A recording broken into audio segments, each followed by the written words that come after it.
ये रविवार के दिन पीपल के नीचे क्यों नहीं जाते, उसकी कथा चल रही है, बड़ी विशाल है, जरा सुन लो। अब निकली है कथा तो अच्छे से सुन लो, तो कम से कम तुम भी तो दूसरों को बता सकती हो। अब भगवान नारायण लक्ष्मी के साथ जैसी पीपल के वृक्ष के नीचे आए, आते से भगवान नारायण ने लक्ष्मी जी से कहा, लक्ष्मी तुम्हारी बहन बैठी है। लक्ष्मी जी ने मिठाई का डब्बा दिया। मिठाई का डब्बा देते ही दरिद्रता ने मिठाई का डब्बा फेंक दिया और फेंक कर बोली, लक्ष्मी तू जानती नहीं है मुझे क्या पसंद है और मेरे लिए तो मिठाई लेकर आई है। लक्ष्मी जी ने कहा, जी मैं जानती हूं तुझे क्या पसंद है, तुझे खट्टा और तीखा पसंद है। क्या पसंद है? खट्टा और तीखा। मैं जानती हूं तुझे खट्टा और तीखा पसंद है, पर मैंने सोचा तेरी शादी हो गई है, शादी होने के बाद तो तुझे मीठा पसंद आएगा। तो इतने में दरिद्रता बोली, अरे लक्ष्मी तूने मेरा अपमान करा है, मेरे लिए मिठाई लेकर आई है, लाना था तो मेरे लिए खट्टा और तीखा लेकर आना था। लक्ष्मी जी बोली, जी मेरे को मीठा पसंद है इसलिए मीठा लिया, तेरे को खट्टा तीखा पसंद है मुझे मालूम नहीं था, नहीं तो मैं लेकर आती, मुझे क्या मालूम था, मिलाती। आज भी हमारे यहां ध्यान देना, बेटी की विदाई में 4 चीजें नहीं दी जाती। कितनी चीज नहीं देते? 4। पहली, झाड़ू।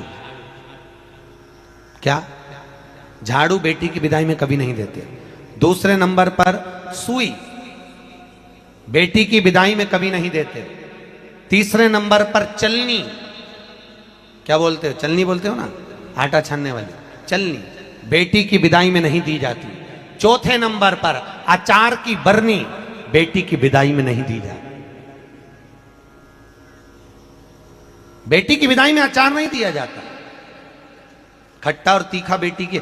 और जिस घर में मायके से बेटी की विदाई में अचार दिया जाता है, उस घर में बेटी कभी सुखी नहीं रह सकती। लिख के रख ले, उसको कुछ ना कुछ तकलीफ रहेगी। कभी सास, कभी ननन, कभी पति, कभी कोई उसको ताने देता ही रहेगा। वो सुखी नहीं रह सकती। अगर घर में किसी से सुखी रहेगी तो शरीर से सुखी नहीं रहेगी। अगर मायके से अचार बेटी की विदाई में दिया गया है तो। अब कई बेटियों का तो बड़ा शौक रहता है, क्योंकि बेटियों के जो ससुर होते हैं ना, ये लोग बड़े होशियार होते हैं। ये कहते हैं, बेटा तेरी माँ के हाथ का अचार अच्छा लगता है, जरा बनवा के लिया। अब इन मूर्खों को समझाए कौन कि अचार तो खा लोगे पर बापड़ो पचाओगे कैसे? खाना सरल है, पचाना कठिन। नहीं दिया जाता। आपने देखा है दरवाजे के ऊपर दुकान पर नींबू और मिर्ची टंगे रहते हैं। किस किस के यहां देखा है? देखा है किसी ने कि नहीं देखा है? हाथ तो उठाओ। सबने देखा है दरवाजे पर नींबू मिर्ची टंगा रहता है। क्यों टंगा रहता है? कई लोग कहते हैं नजर से बचाता है, कई लोग कहते हैं हाय से बचाता है। हाय नजर से नहीं।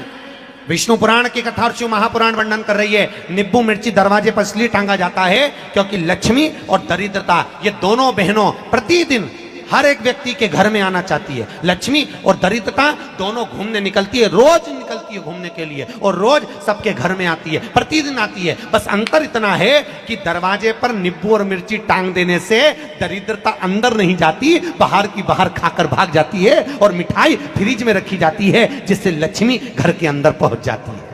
हमारे यहाँ मीठा अंदर रखा जाता है जिससे लक्ष्मी अंदर आए, और नींबू मिर्ची बाहर इसलिए रखा जाता है कि दरिद्रता खाकर बाहर की बाहर चली जाए, हमारे घर में दरिद्रता ना आए, दरिद्रता प्रवेश ना आए। खट्टा और तीखा बाहर। इसलिए महाराज घर में नींबू और मिर्ची इन दोनों को अलग अलग डलिया में रखते हैं। फ्रिज में भी रखेंगे तो नींबू ऊपर रख देंगे तो मिर्ची नीचे रखेंगे, एक साथ नहीं रखते। जिसके घर में फ्रिज में भी अगर नींबू मिर्ची एक साथ में, तो उसमें दरिद्रता का नहीं बात। 1 रुपए कमाओगे, 1.25 रुपए खर्च होगा। घर में पैसा कभी नहीं जुड़ सकता अगर नींबू मिर्ची एक ही डलिया के अंदर है। एक डलिया के अंदर अगर नींबू मिर्ची है तो तुम कमाते रहो, खर्च होता रहेगा, पैसा जुड़ेगा नहीं, हाथ में रुपया दिखेगा नहीं। कितना भी दुकान पर बैठे रहे, भले 24 घंटे बैठे, पर पैसा नहीं दिखेगा। कमा कर लाएगा, मालूम पड़े 2-3 दिन में वो खर्च हो जाएगा, पर दिखेगा। दोनों को अलग कराया, नींबू अलग हो, मिर्ची अलग हो। दरिद्रता। महाराज दुसा मुनि दुर्वासा जी से पूछते हैं, इसको कहां लेकर जाऊं, मेरी पत्नी को कहां ले जाऊं, ये दरिद्रता जाए तो जाए कहां, इस दरिद्रता को कहां लेकर जाऊं, कहां रखूं इसको। इतने में दुर्वासा जी ने कहा, सुन दुसा मुनि, अपनी पत्नी दरिद्रता को अगर कहीं लेकर जाना है तो जो नारी, जो स्त्री शाम के समय पर चोटी करती हो, झाड़ू लगाती हो, या जो स्त्री दोपहर में सोती हो, उसके घर में इस दरिद्रता को लेके प्रवेश कर जाना। वैसे मुझे उम्मीद है करमाला की माताएं दोपहर में नहीं सोती होंगी, जो दिन में सोती हो, जिसके यहां रात में बर्तन झूठे पड़े रहते हो, जिसके यहां रात्रि में बर्तन झूठे पड़े हो, उसके घर में इसको लेकर प्रवेश कर जाए। प्रवेश दरिद्र। महाराज भगवान विष्णु ने दरिद्रता देवी को देखकर कहा, अरे ओ दरिद्रता देवी, लक्ष्मी जी की बड़ी बहन ज्येष्ठा, आप पीपल के वृक्ष के नीचे बैठी हो, इस पीपल के पेड़ के नीचे हम लक्ष्मी जी के साथ शनिवार के दिन आपसे मिलने के लिए आए हैं। शनिवार के दिन जो पीपल के वृक्ष के नीचे दिया लगाएगा, उसके घर में कभी संपदा की कमी नहीं होगी। सारे दिन पीपल के वृक्ष के नीचे हमारा निवास होगा। इतने में दरिद्रता खड़ी होकर बोली, रे नारायण, तुमने अपने मन की बात कह दी कि 7 दिन तुम्हारे होंगे, ऐसा नहीं हो सकता, इसमें एक दिन मेरा हो। तो भगवान विष्णु ने कहा, कौन सा दिन? दरिद्रता कहती है, रविवार के दिन इस पीपल के पेड़ के नीचे मैं नृत्य करूंगी, और अगर पीपल के वृक्ष के नीचे रविवार के दिन जो परिक्रमा करेगा या पीपल के पेड़ के नीचे आएगा, उसके साथ में उसके घर में प्रवेश करूंगी। इसलिए हमारे हिंदू धर्म में रविवार के दिन पीपल के पेड़ के नीचे नहीं जाया जाता, पीपल की पूजन नहीं करी जाती, पीपल की परिक्रमा नहीं करी जाती। कौन से दिन? जम के बोलो जरा, रविवार। और जिसके यहाँ दीवार पे पीपल लग जाता है, या कहीं पीपल का पेड़ लग गया अपने दीवार पर, घर में कहीं पर भी, तो पीपल निकालने का भी नियम है। अगर आप दीवार में से पीपल निकालोगे तो बार बार काटोगे, बार बार लग जाएगा, फिर काटोगे फिर लग जाएगा, फिर निकालोगे फिर लग जाएगा। दीवार में पीपल लगता ही रहता है। अगर दीवार के पीपल को निकालना है तो नींबू और मिर्ची, इन दोनों को 3 घंटे पहले पीपल के पेड़ के नीचे रख दीजिए, और रखने के बाद में फिर पीपल को रविवार के दिन उखाड़कर कहीं दूसरी जगह लगा दीजिए। उसके बाद कभी दीवार में पीपल नहीं लगेगा, कभी भी नहीं लगेगा।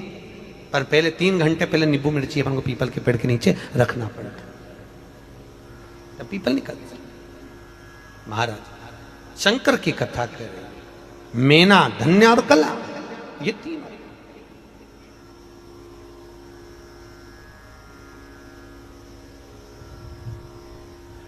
तीनों जा रही हैं, श्रापित हो गई। हमारा श्राप है, सनकादि कर रहे हैं, हमारा श्राप है, तुम तीनों के वस्त्र हमें लगे हैं, हम श्राप देते हैं, तुम मृत्यु लोक में जन्म लोगी। तीनों चरणों में पड़ गई, क्षमा करिए, हमसे गलती हो गई।